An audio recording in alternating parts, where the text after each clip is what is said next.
Hola a todos, soy Alejandro Pino Calat y esto es Bogotá Debate, el espacio que tenemos para hablar de lo que está pasando en el Consejo de Bogotá, de la realidad del Consejo, porque no se olviden, todo lo que pasa en el Consejo define lo que nos va a pasar a los bogotanos. Y año nuevo, mesa directiva nueva. Acaba de terminar una mesa directiva del Consejo de Bogotá que era absolutamente femenina, Mafe Rojas, Carolina Arbeláez y Gloria Díaz, y llega una nueva mesa. ¿Sí? El nuevo presidente del Consejo es Samira Bizambra, el primer vicepresidente es Papo Amin, el segundo vicepresidente es Rubén Torrado. Samira Bizambra, Partido Liberal, Papo Amin, Centro Democrático, Rubén Torrado de la U, y le doy la bienvenida al primer vicepresidente del Consejo de Bogotá. Papo, bienvenido.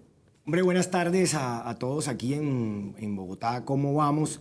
Realmente es todo un gusto estar acá presente y en representación de la mesa directiva fui elegido vicepresidente de la corporación. Si bien es cierto decir que a nosotros, los partidos de oposición, por ese estatuto que nos cobija, tenemos derecho a tener un cupo en esa mesa directiva. En esta ocasión le correspondió al Centro Democrático, en cabeza mía, Humberto Amin, Papo, como me conoce todo el mundo. Sí, no, es que además no lo presenté como era, Humberto Amin Martelo, pero no, Papo, el Papo. Venga, Papo, hablemos de cosas puntuales. ¿Cuál es la expectativa de esta nueva mesa directiva del Consejo para el 2022? Hombre, aquí lo más importante es el reto que tenemos también de poder convocar a toda la corporación. Sabemos que es un año electoral, el año que se avecina en el 2022, donde realmente la gran mayoría de los colegas pues tiene también sus compromisos electorales, porque nos debemos a un equipo y tenemos que también acompañar a esos equipos en la Cámara de Bogotá o en el Senado a nivel nacional a salir a buscar los votos. Entonces, claramente tenemos ese compromiso de que la corporación siga marchando como venía. Tenemos retos bastante importantes en cuanto a proyectos de acuerdo que se vienen y que esperamos que lleguen a la corporación, pero lo más importante es el control político que nosotros manejamos. Yo creo que esto es algo que a todos los bogotanos hay que contarle, y es que esa es la función más importante que tenemos nosotros en el Consejo de Bogotá, y nuestro reto es seguir haciendo ese control político y que todos los colegas, a pesar de ser un año electoral, estemos juiciosos, estemos sentados y sigamos dando ese control político de manera vehemente, de manera rigurosa a la administración distrital. Ahora, usted pone lo del control político y yo inevitablemente, este programa, acuérdese que se llama Bogotá Debate, entonces yo lo voy a usted a controvertir todo el tiempo. A mí hay una vaina que me parece muy curiosa y es la alcaldía, el gobierno distrital tiene las mayorías en el Consejo. ¿Sí? No solamente por el Partido Verde, más allá de la decisión que tuvo con los 4 concejales que se opusieron al POT y demás. En últimas, pareciera que todo lo que pasa en la alcaldía es aprobado por el Consejo sin ningún inconveniente. Entonces, ¿qué garantía hay de verdadero control y de verdadera oposición? Hombre, Alejandro, yo creo que no es tan cierto. Si realmente el Consejo tuviera esas mayorías arrasadoras, pues no viéramos realmente muchas veces esa oposición que nosotros hemos venido haciendo, y sobre todo que también la administración ha cedido a muchas de las peticiones que hacemos como oposición y que es válido. Pero lo más importante es decir que hoy vemos una coalición de gobernanza, digamos, o de la administración de la alcaldesa, pues que ya no está tan sólida como antes. Vemos claramente que inclusive concejales, partido del gobierno de la alcaldesa Claudia López, del Partido Verde, hoy están en disidencias. Ahí vemos 4 colegas, los cuales están realmente bastante independientes a la administración de la alcaldesa Claudia López.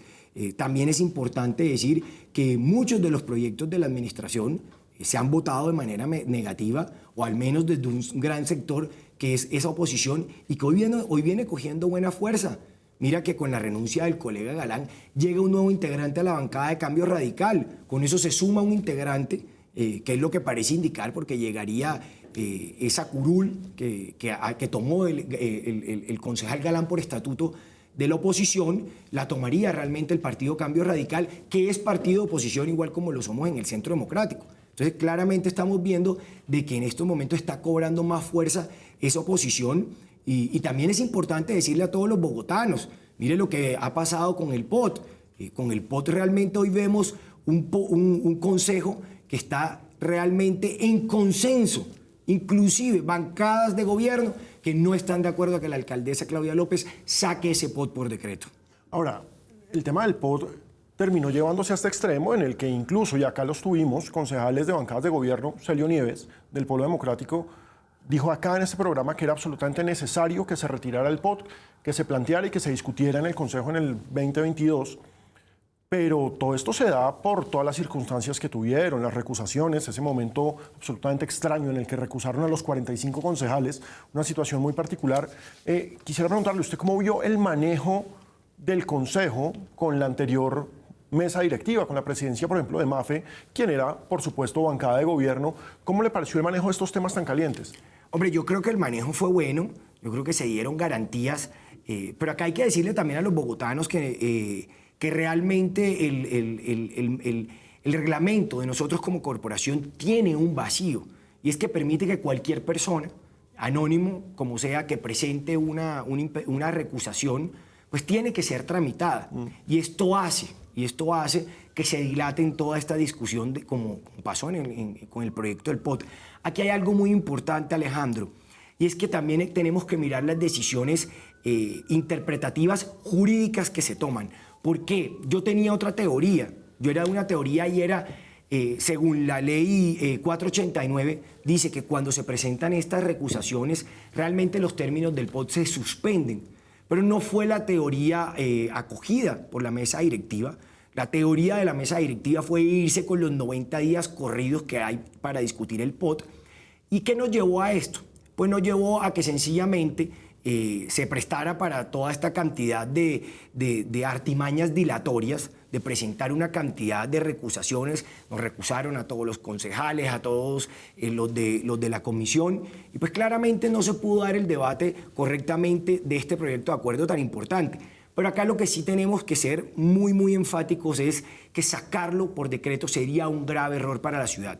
Yo creo que nosotros como corporación podemos, en el primer semestre del año del año que corre, podemos sacar el cambio de ese reglamento de nosotros precisamente para evitar esta cantidad de dilaciones, y de esa manera se pueda tramitar un POT que se pueda hacer por acuerdo, que pueda ser discutido, que de verdad sea un proyecto de ciudad, que sea un acuerdo de ciudad, como la misma alcaldesa lo ha dicho en sinnúmero de ocasiones. Acordémonos que en el 2019 la alcaldesa Claudia López, cuando quedó electa, le hizo saber al exalcalde Enrique Peñalosa que, si bien es cierto, tenía la potestad legal para poder sacar ese POT por decreto, no tenía la potestad legítima, que es la del pueblo.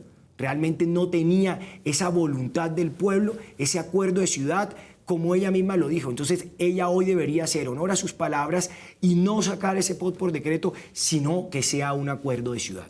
Pablo, ¿qué garantías pueden tener los ciudadanos de un consejo que luche por sus intereses cuando, como usted mismo lo estaba diciendo hace un rato, es un año electoral y al menos hasta marzo van a tener la cabeza puesta en otra parte? Hombre, yo creo que el reglamento es un proyecto de acuerdo que ya viene adelantándose desde hace rato en la corporación. Y si bien es cierto, hay un año electoral, también es importante decirle a los bogotanos que nosotros somos una corporación que jamás ha parado de trabajar. Si hay una corporación a nivel nacional que puede dar ejemplo, es el Consejo de Bogotá. Y con esto quiero decirle a todos los bogotanos, nosotros trabajamos sábados, domingos, lunes festivos o cualquier otro festivo que exista en el año.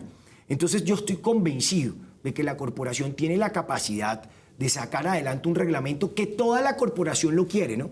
No es un tema de una bancada, no es un tema de un sector. Hoy toda la corporación está convencida, tiene el consenso para hacer el cambio de un reglamento. Entonces esto sería un proyecto de acuerdo el cual se puede tramitar de manera muy rápida, y con eso podemos dar todas las garantías para poder debatir ese proyecto de acuerdo como es el POT, y que necesita ser debatido. Eso es algo muy importante que tenemos que decirle a los bogotanos. El POT debe ser debatido, el POT no debe ser sacado por acuerdo. Si se saca por acuerdo, le vamos a hacer si no se saca por decreto, le vamos a hacer un daño grande a la ciudad. Ahora, el año electoral hizo que se fueran personajes bien importantes del Consejo de Bogotá. Uno de su bancada, Andrés Forero, quien se va para la Cámara por el Centro Democrático, pero también se va Sara López del Partido Liberal, al Senado por el Partido Liberal precisamente. Carlos Fernando Galán, que tal vez era el nombre más llamativo al ser el rival de Claudia en las anteriores elecciones, estas salidas de estos concejales, ¿no cree usted que afectan al Consejo, al menos a la imagen pública del Consejo? Hombre, yo tengo que decirlo, se van figuras importantes, realmente, pues se va Carlos Fernando Galán, que hay que decirlo con tranquilidad, era una curul que representaba 1 millón de bogotanos, ¿no? Tal cual. Lo cual se fue, ¿no? Lo cual es muy importante. Se fue... Carolina Arbeláez de Cambio Radical. Se fue Carolina Arbeláez, se fue el colega Andrés Forero, con quien, entre otras cosas, tengo una gran amistad, aparte del colegaje. Pero creo que también quedamos personas que venimos dando la batalla, personas también muy representativas en la bancada de Cambio Radical que está en la oposición. No podemos dejar de lado también, bajo una distancia ideológica muy grande entre nosotros, la bancada de Colombia Humana también hace su trabajo de oposición, donde también hay figuras reconocidas y también sectores de la independencia.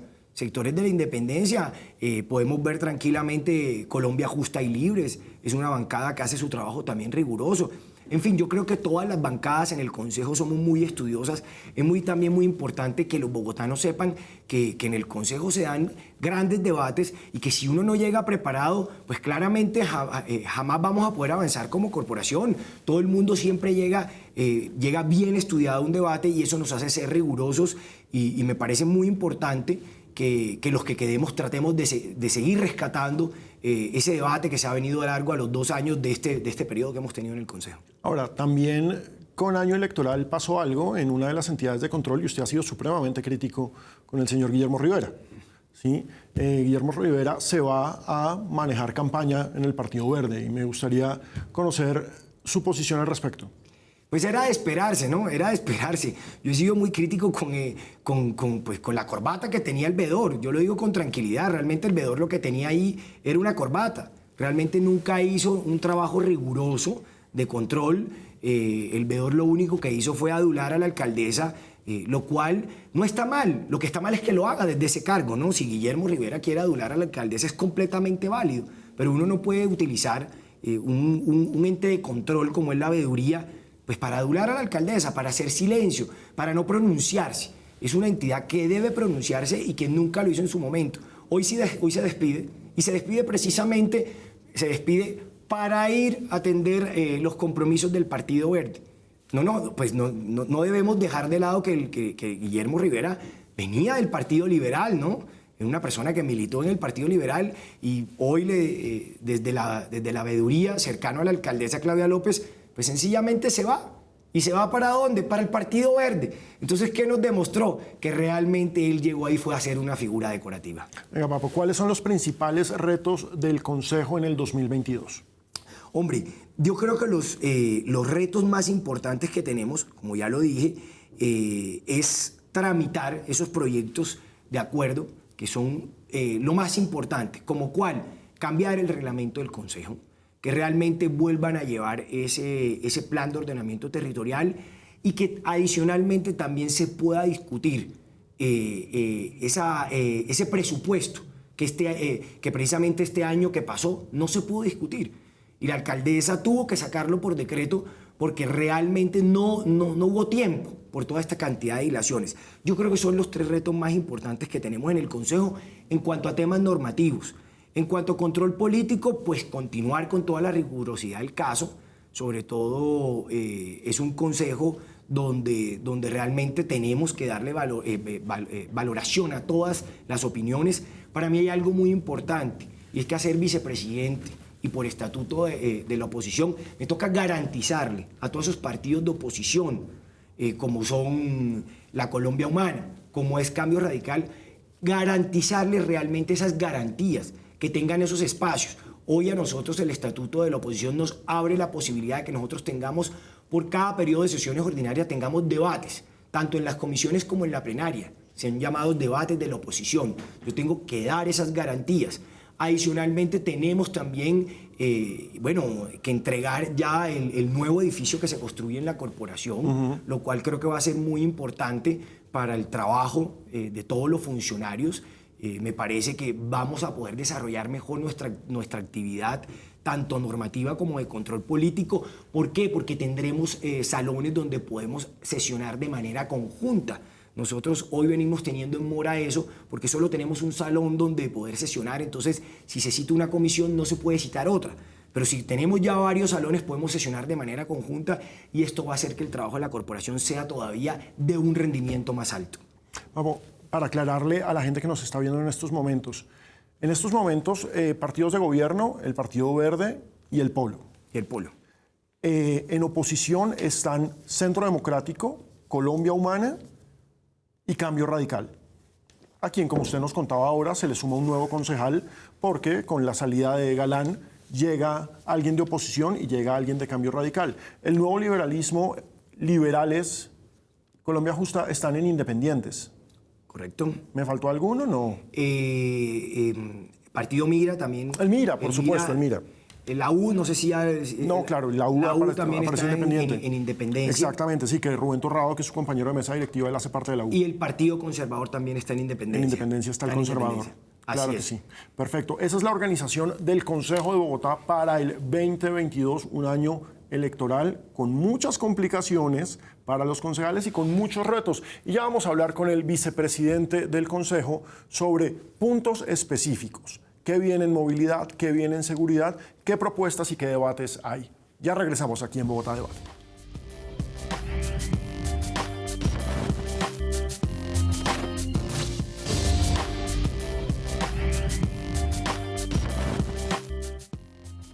Seguimos aquí en Bogotá Debate, el espacio que tenemos para hablar de los concejales y del Consejo de Bogotá, de sus propuestas, de sus ideas y de lo que nos va a afectar a nosotros los bogotanos. Y estamos hoy con el nuevo vicepresidente del Consejo de la Capital, Papo Amin, del Centro Democrático. Recuerden, la vicepresidencia le corresponde a los partidos de oposición. Y Papo es de oposición y Papo es del Centro Democrático, cuya una de sus grandes banderas es el tema de seguridad.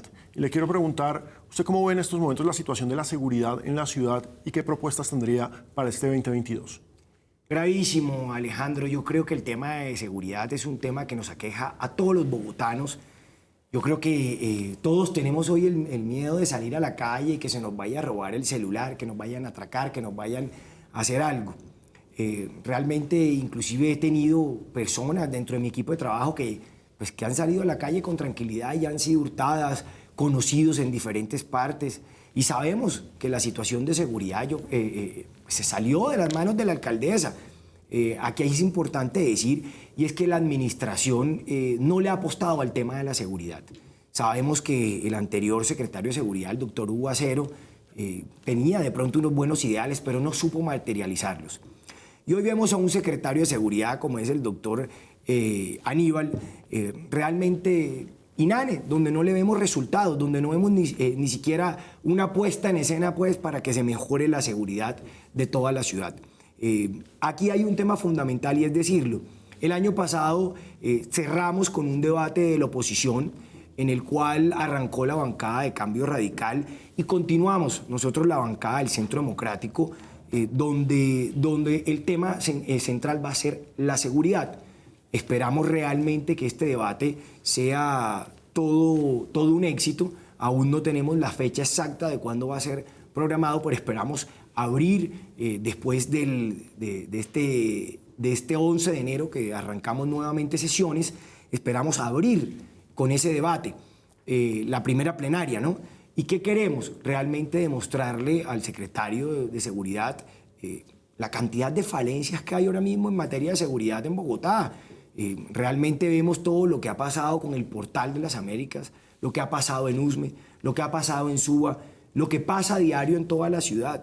¿Y cuál es la reacción de la administración? Ninguna. ¿Cuál es digamos que la pieza clave que tenemos que hacer nosotros como Consejo de Bogotá? Nosotros, y esto es importante que lo sepan los bogotanos, nosotros la herramienta más importante es el control político. Y tenemos que ejercer ese control político y por eso estamos en mora de ese debate. Y realmente tenemos que seguir haciendo ese control político, no solo desde las instalaciones del Consejo de Bogotá, tenemos que hacerla desde todos los medios, tenemos que hacerla en todos los escenarios, cuando salimos a la calle, que escuchamos a la ciudadanía. Eso es algo muy importante. Yo quiero aprovechar para decirle a muchas de las personas que me siguen en redes, que muchas veces le dicen a uno, pero es que nada más lo veo trinando. Hombre, es que esa es una manera también de hacer control político. Esa es una manera también de presionar no solamente a los secretarios, sino a la alcaldesa, a la administración, que de verdad se hagan las cosas. Si nosotros no trinamos, pues claramente no se vuelve el tema mediático. Si no salimos a un medio radial, a un medio televisivo, pues realmente no hacemos esa presión mediática, Alejandro. No, pues, si se gobierna por Twitter, ¿por qué no se va a poder hacer oposición por Twitter? Pero total, si vemos que muchas administraciones son felices gobernando por Twitter, pues realmente nos toca muchas veces también salir a trinar constantemente y sobre todo esas falencias. Eso es un tema esencial para la seguridad. Yo creo que tenemos que seguir apostándole, tenemos que buscar la manera de que se puedan tramitar proyectos de acuerdo que de verdad vayan encaminados en mejorar la seguridad.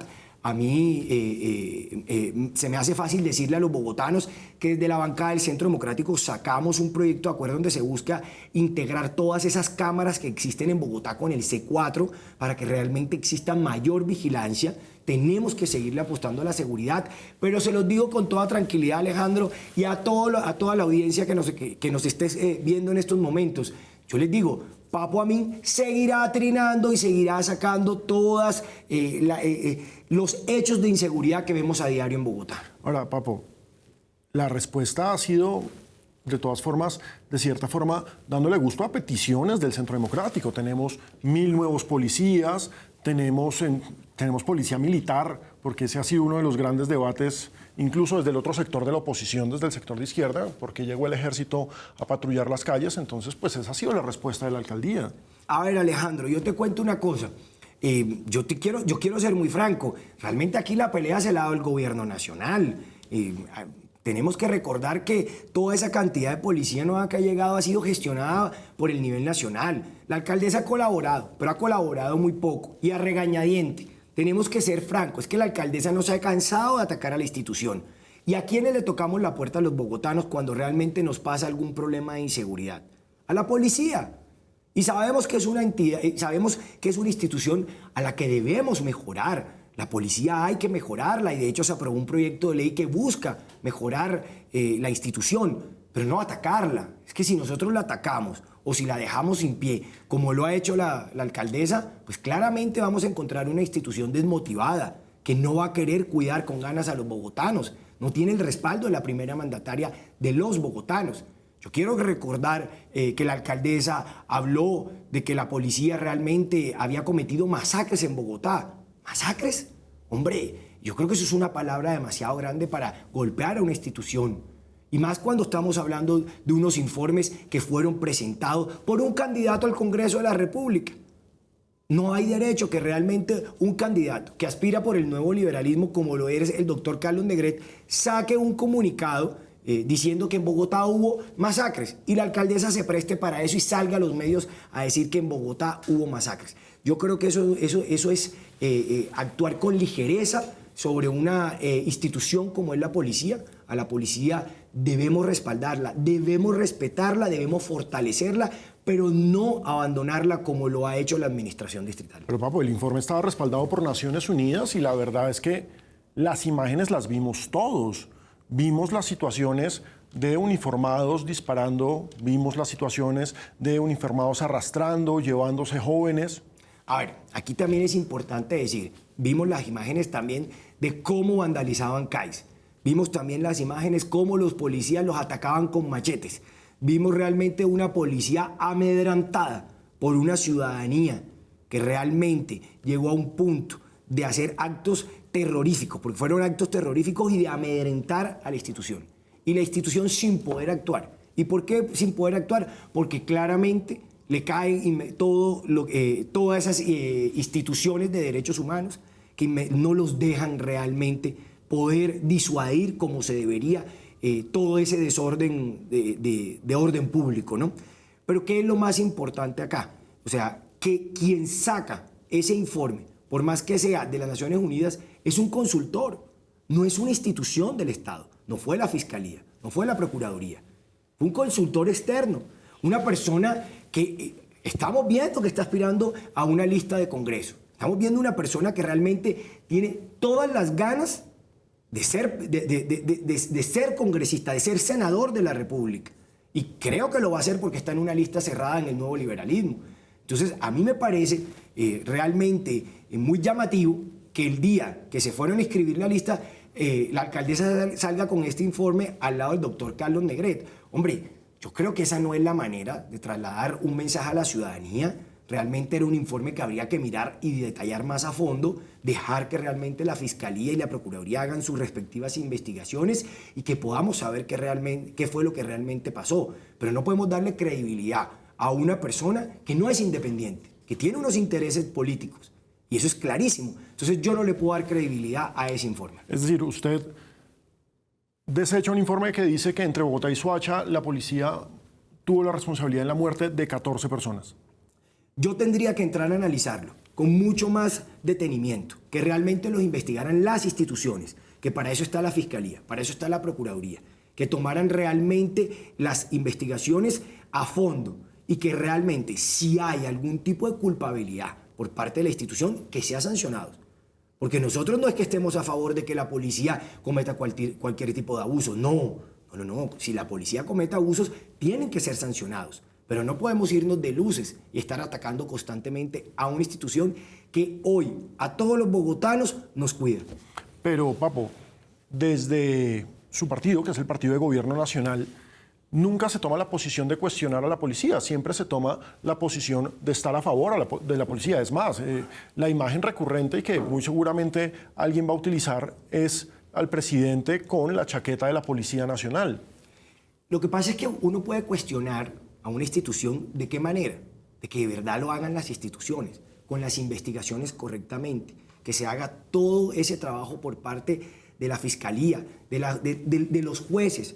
Pero no podemos salir a atacar una institución. Y yo estoy muy de acuerdo en que el presidente de la República se haya puesto la chaqueta de policía. Porque es que no podemos salir a atacar a toda una institución por unos cuantos. No podemos salir a atacar una institución por unos cuantos. Entonces siempre salen con la historia que no son manzanas aisladas.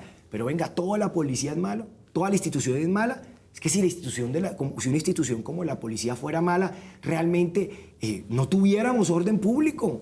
Es que hoy la institución está solamente respaldada por el gobierno nacional. El gobierno distrital no le da un espaldarazo a la policía. Y eso es gravísimo, no hay articulación.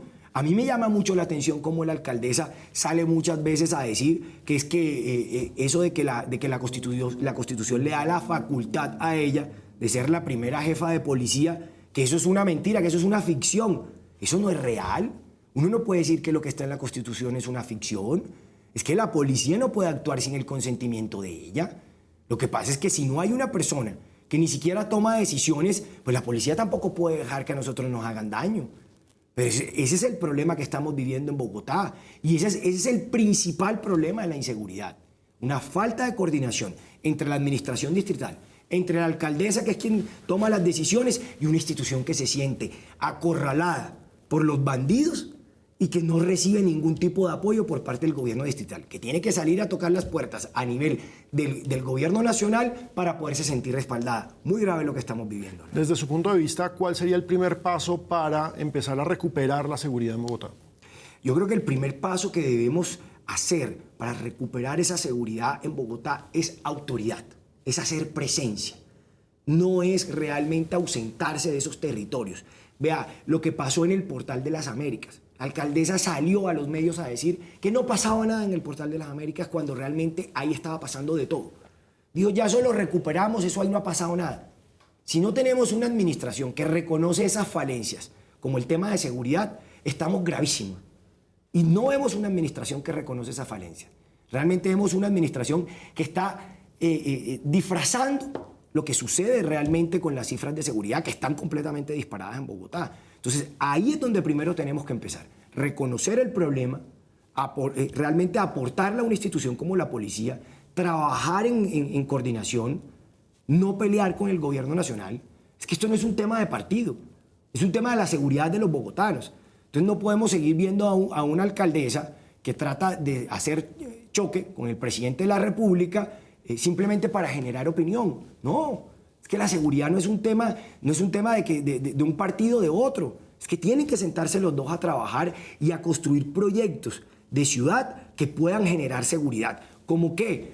Vemos al gobierno nacional comprometidos con aumentar el pie de fuerza. Ningún presidente se había dado a la tarea de eso, como lo ha hecho el presidente Duque.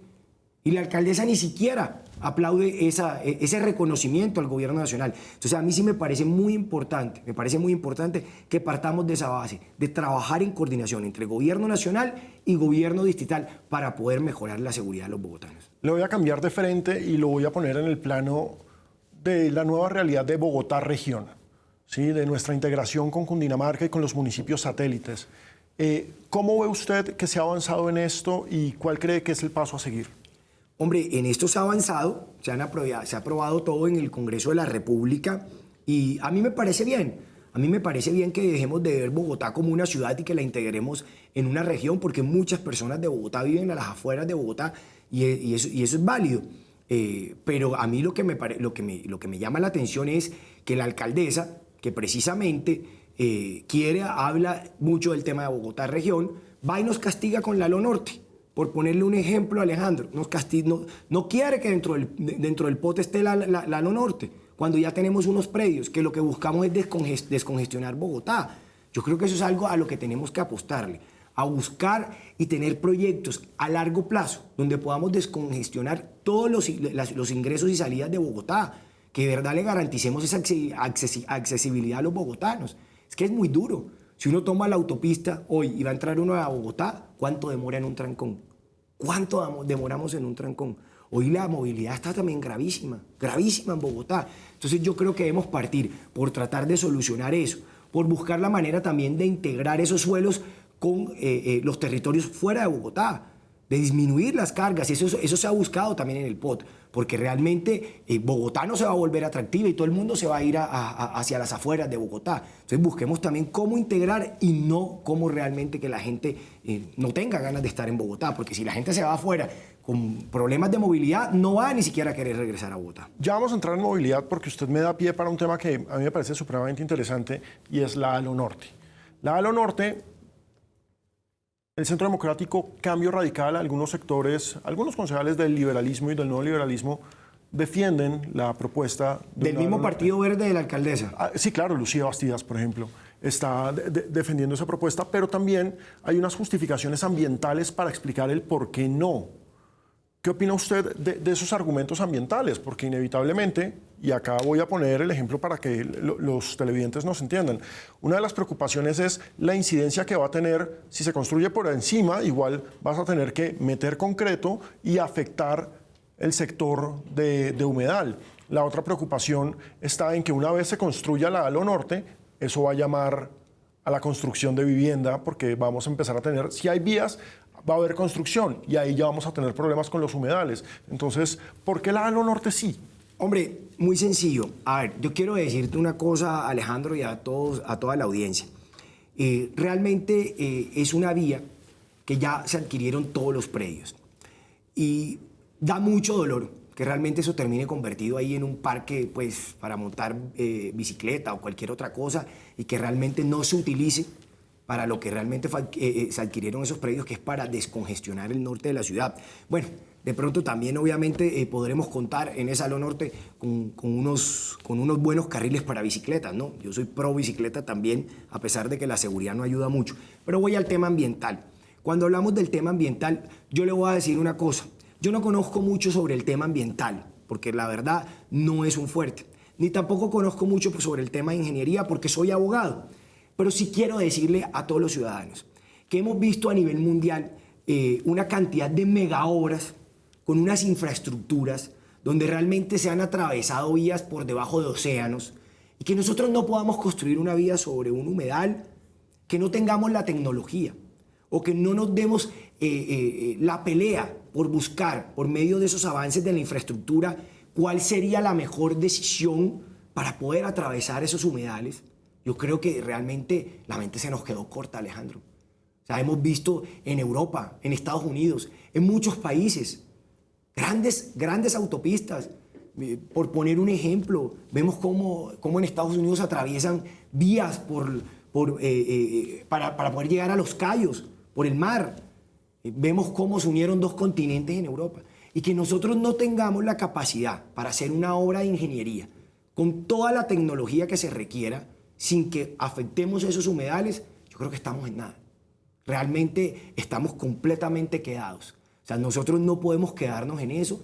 Eso es algo que hay que trabajarlo. No puedo entregar una solución inmediata porque, como se los digo, soy abogado, no soy ingeniero, pero para eso están realmente los cuerpos consultivos, ¿no? Para eso tendríamos que consultar. Pero estoy convencido que sí es una vía que se puede hacer y que sabemos que va a descongestionar todo el norte de la ciudad.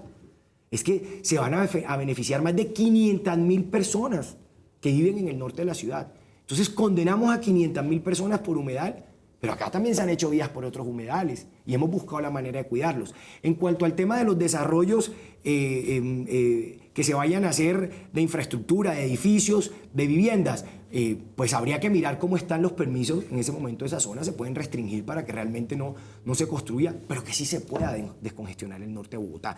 Entonces, esa es la parte que a mí me preocupa, de verdad, de no hacerla a lo norte, y es que es esa mentalidad a tan corto plazo. Ahora, nosotros le dijimos a la alcaldesa Claudia López, usted no la quiere hacer, no la haga, pero por lo menos deje la puerta abierta, ¿no?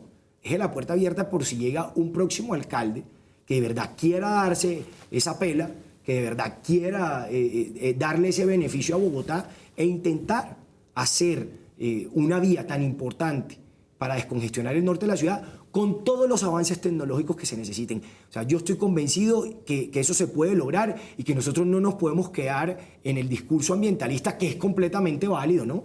Que es completamente válido porque respeto mucho el tema ambiental, respeto mucho a los ambientalistas, aprovecho para meterle una cuña a mi esposa, que es quien todos los días Usted aproveche, Fresco, de eso se trata. Aprovecho para eso. Mi esposa todo el tiempo, constantemente, me vive incentivando a todo el cuidado del medio ambiente. En mi casa reciclamos, hacemos todo este tipo de labores, hacemos compostaje. Mejor dicho, o sea, mi esposa en eso es una mujer muy cuidadosa del medio ambiente. Y en eso me ha incentivado y me encanta eso y me ha generado esa cultura del medio ambiente. Pero yo no creo que no podamos realmente tener esos avances tecnológicos para hacer una obra que no vaya a perjudicar a los humedales.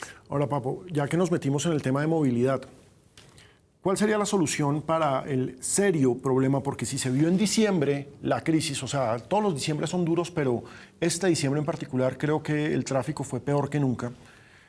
¿Cómo podemos solucionar ese problema de tráfico? Porque hay diferentes posiciones. Una de las políticas de la alcaldía es desincentivar el uso del carro particular y tratar de que la gente utilice más bicicleta y Transmilenio. Pero lo que vimos en pandemia fue que la gente se empezó a montar en motos y nos llenamos de motos en Bogotá.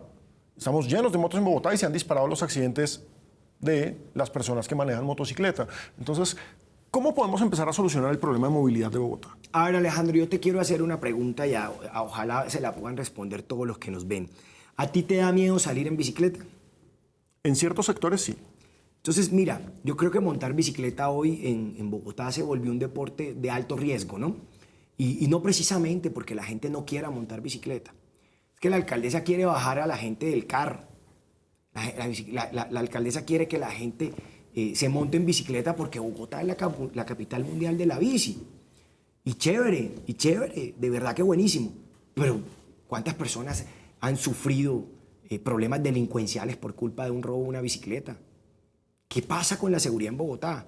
Entonces yo no puedo salir a incentivar a que la gente se monte en una bicicleta y a desincentivar el uso del vehículo cuando ni siquiera estoy brindando seguridad. Si nosotros vamos a ver qué sucede, y hicimos un debate de control político muy riguroso en el Consejo de Bogotá en cuanto a todo el tema de las ciclorrutas. Cuando nosotros vamos a ver esas ciclorrutas, ahí están las imágenes, vacías. Las ciclorrutas vacías y los trancones monumentales. Entonces no podemos salir a vender que es que somos la ciudad, la capital de la bici, cuando ni siquiera podemos sacar una bici por el tema de la seguridad y mientras tanto el que sale en el vehículo, los trancones monumentales. Aquí hay varios temas y realmente no sé cómo va a enfrentar la administración y yo sí que voy a hacer un control constante de qué va a pasar con todas las obras que se vienen del metro. Porque eso nos va a colapsar más la movilidad. Inevitablemente. Eso nos va a colapsar más la movilidad. Ahora, yo hice también un debate donde hablé y le pregunté mucho al secretario de Movilidad. La verdad, las respuestas fueron un poco contundentes. ¿Dónde están las cifras como para salir a decir que es que pagar por esa exención del pico y placa realmente evitaba que se siguieran comprando carros, que realmente cómo va a ser ese control. A mí me preocupa mucho y yo se lo dije, me preocupa demasiado. Hoy vemos una cantidad de carros en las calles de Bogotá de las dos placas, pares e impares.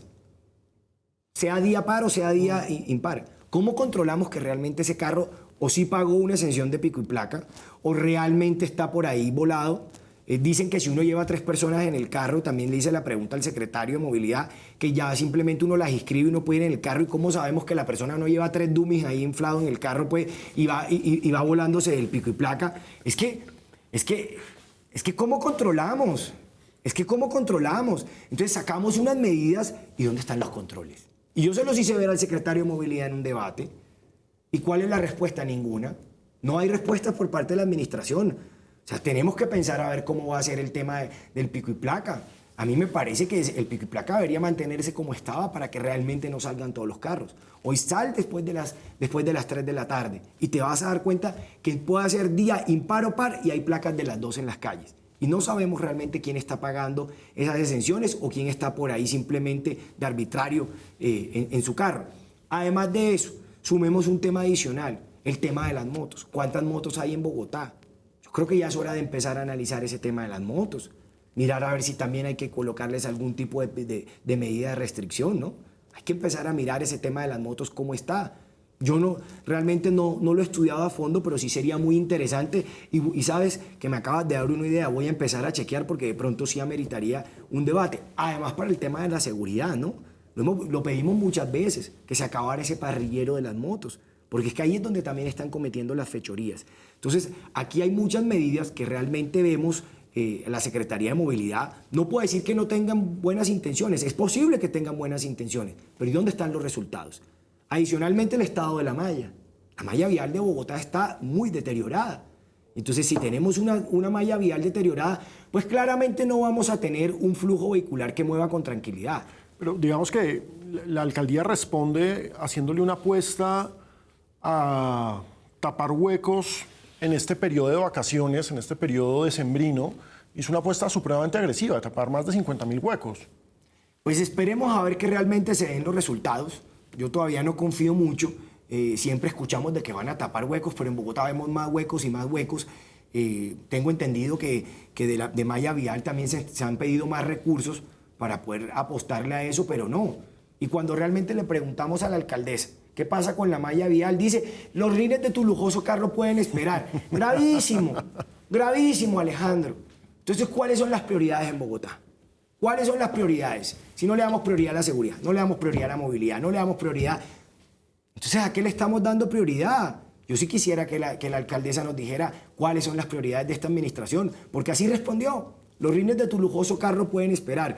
Hombre, ¿tú sabes cuántos accidentes hay por culpa de esa cantidad de huecos? Muchísimos. Sobre todo con las motos. Muchísimos. Las cifras recientes son muy preocupantes. Entonces, vamos a tener que se sienten de verdad y que nos muestren con cifras reales qué es lo que está pasando. Veo la movilidad muy desproporcionada, el tráfico muy desproporcionado, la movilidad no avanza y realmente todo este tema de las ciclorrutas es muy bonito decirlo. Y ahí vemos en el proyecto, en el POT, cómo quieren quitarles carriles y cómo quieren disminuir los carriles de los carros. Entonces, listo, dejamos el carro. ¿Y en qué nos montamos?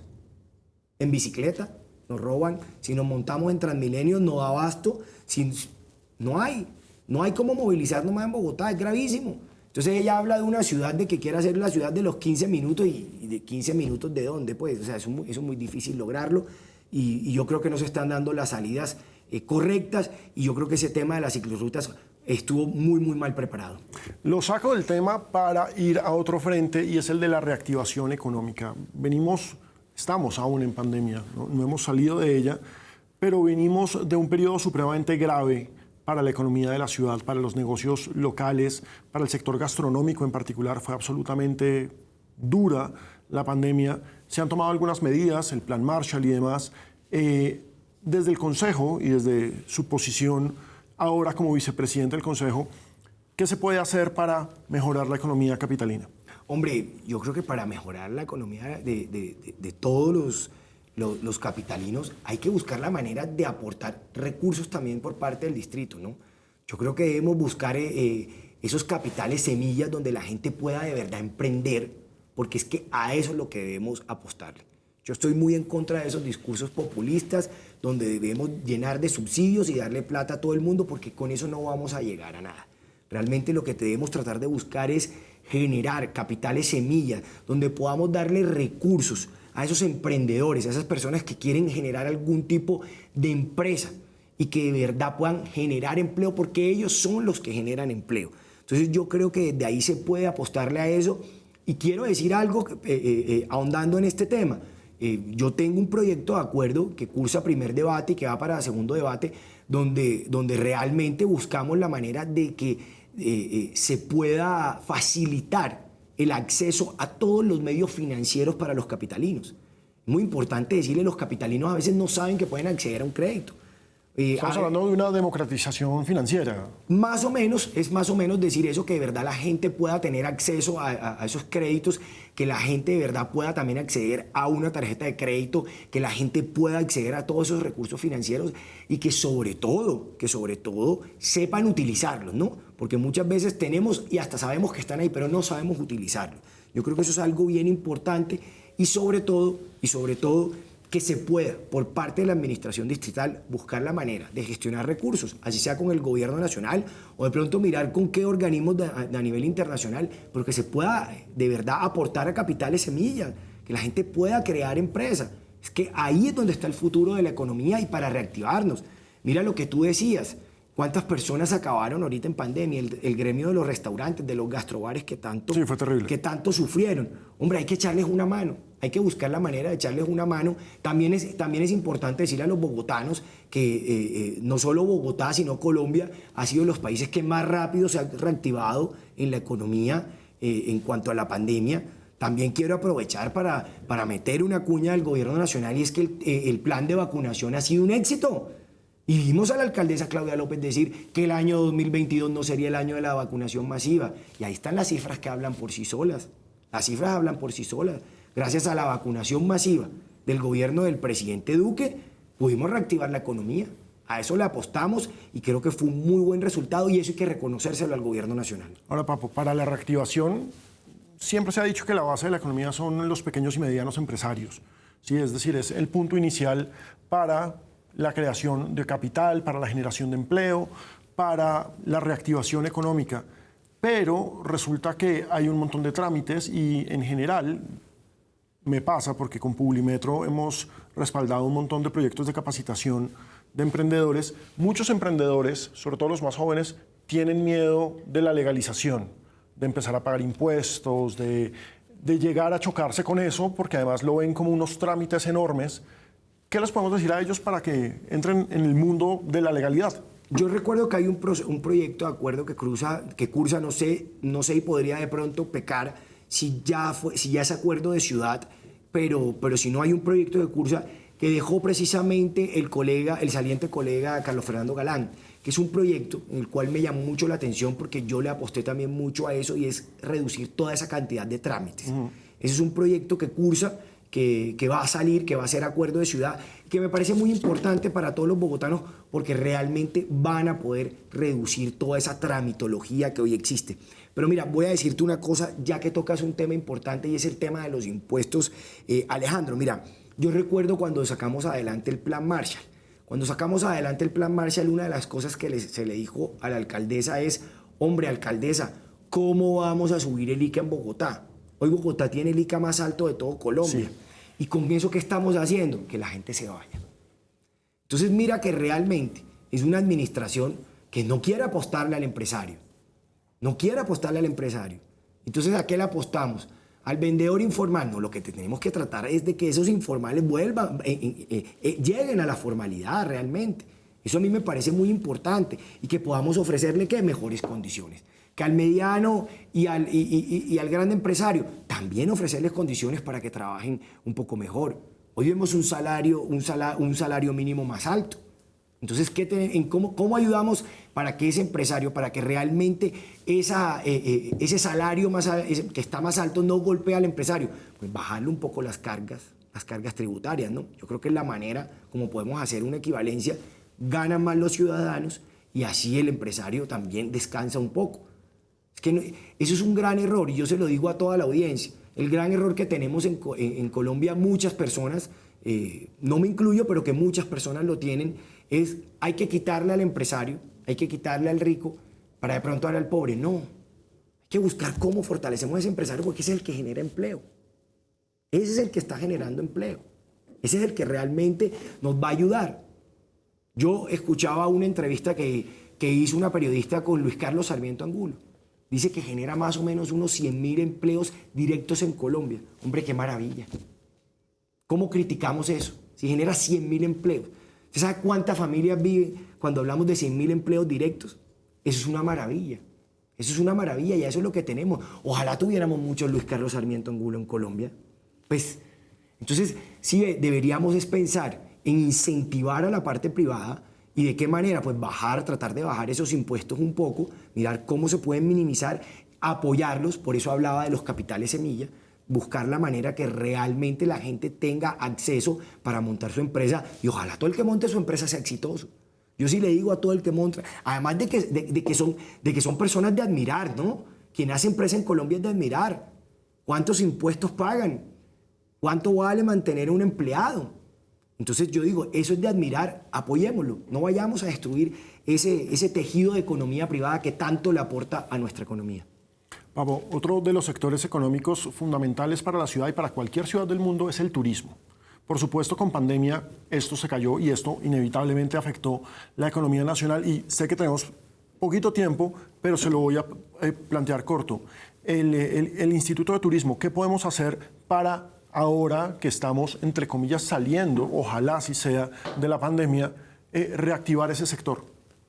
Hombre, hay que buscar la manera de cómo ayudar a todo el tema de sectores culturales en Bogotá, ¿no?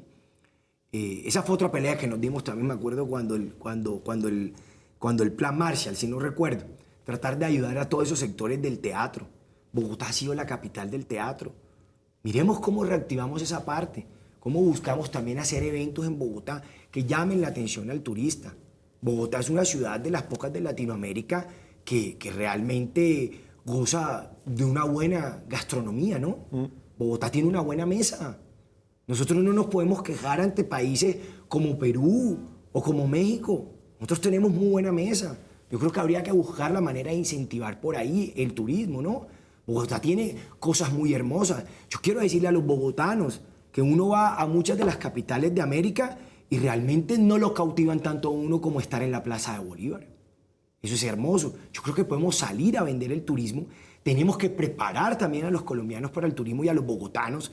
A mí a veces me cuesta creer y en eso el distrito debería pensar o el país cómo de pronto ayudar a apostarle más al bilingüismo en Colombia, ¿no? Muchas veces eso también hace que la gente, que el extranjero, si no es una persona de habla en español, no quiera de pronto venir. Entonces buscar la manera que todo el mundo hable inglés con ese bilingüismo para que realmente eso atraiga más al turista, para que sepan que tienen esas condiciones, la seguridad. Porque es que cuando uno oye tanta noticia, pues uno no va a querer irse a pasear a una ciudad donde realmente tiene la preocupación de que algo le va a pasar.